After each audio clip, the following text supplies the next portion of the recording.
मोदी सरकार की अल्पसंख्यक मंत्री स्मृति ईरानी, ताज़ा अभी इनका एक घोटाला सामने आया है। और ऐसा घोटाला जो कि आज़ाद भारत में छात्रवृत्ति का सबसे बड़ा घोटाला है। देश के कई अखबार इनके इस घोटाले की करतूत से पटे पड़े हैं, लेकिन स्मृति ईरानी अभी इस पर कुछ भी नहीं बोली हैं।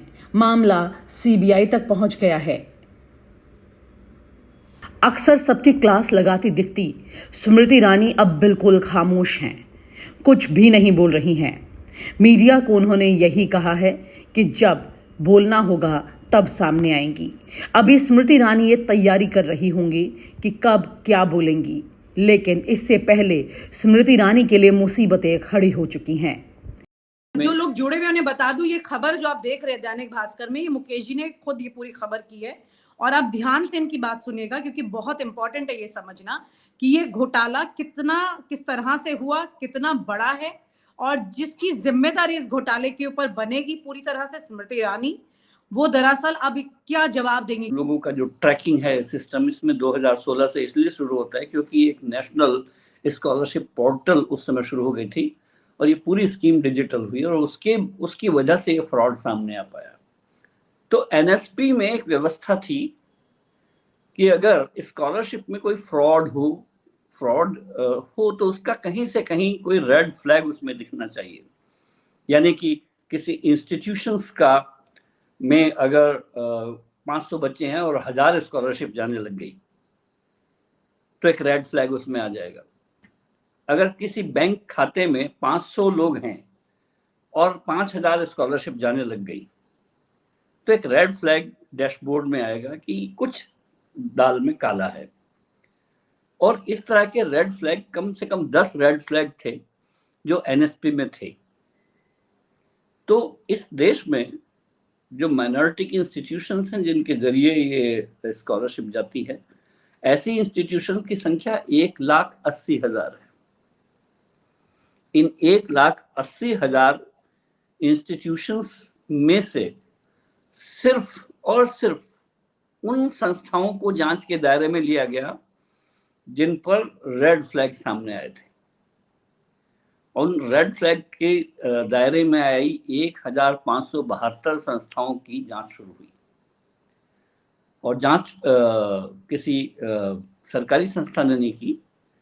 इस देश में जो पंडित जवाहरलाल नेहरू ने बनाई गई एक संस्था है, पंडित नेहरू को क्रिटिसाइज अक्सर किया जाता है, और लेकिन संस्थाएं हैं उनकी बनाई हुई। उस national council of applied economic research ने इस रेड फ्लैग वाली संस्थाओं की जांच शुरू की और पता चला कि इनमें से 1,572 में से 830 संस्थाएं फेक हैं। 53% नॉन एग्जिस्टेंस है। उनके बोर्ड हैं या नहीं हैं, उनके पते हैं या नहीं हैं, वो फेक थी। और ये सिर्फ पिछले 5 साल का मैं रिकॉर्ड बता रहा हूं।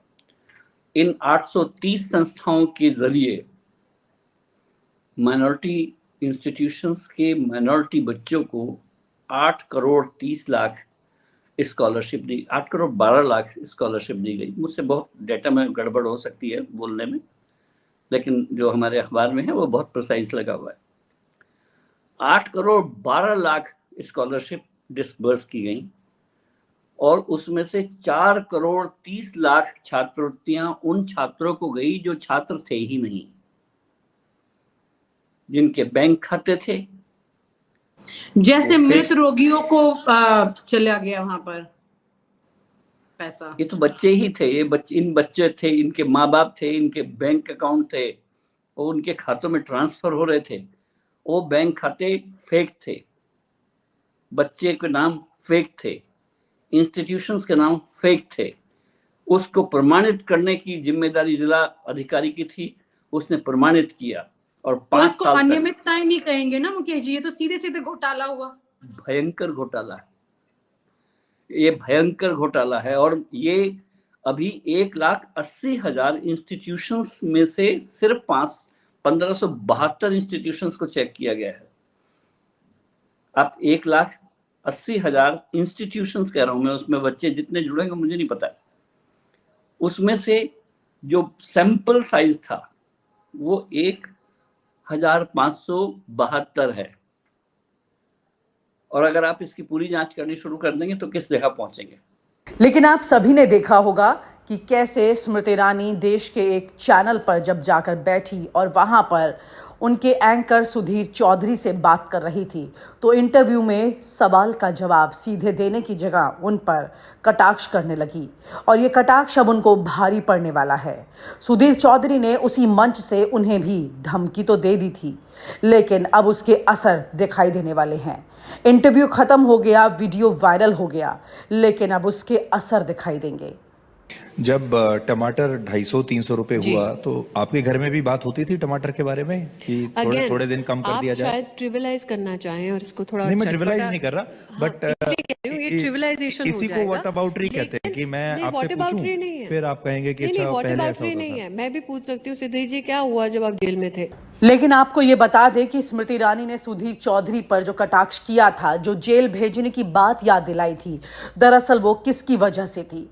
आप सभी को पता भी होगा कि कैसे जिंदल ग्रुप ने सुधीर चौधरी का स्टिंग ऑपरेशन किया था, जिसके चलते वो तिहाड़ जेल भी गए थे। उन्हें एमएम ने सजा सुनाई थी और उसके बाद सुधीर चौधरी की वापसी उसी चैनल में हुई थी। लेकिन इससे पहले भी सुधीर चौधरी के रहते हुए चैनल को काफी कुछ मटिया मेल करती हुई तस्वीरें देखनी पड़ चुकी हैं, जिसमें पहले लाइव इंडिया चैनल था, जहां पर सुधीर चौधरी हेड बनकर गए और चैनल पर एक ऐसा स्टिंग ऑपरेशन ऑन एयर किया गया जिसके चलते चैनल को ब्लैकआउट करना पड़ा। दरअसल ये मंत्रालय का फैसला था। सूचना प्रसारण मंत्रालय यानी भारत सरकार ने इस चैनल को ब्लैक करने का फरमान जारी किया था और उसकी वजह यह थी कि कैसी पत्रकारिता को उस वक्त किया जा रहा था।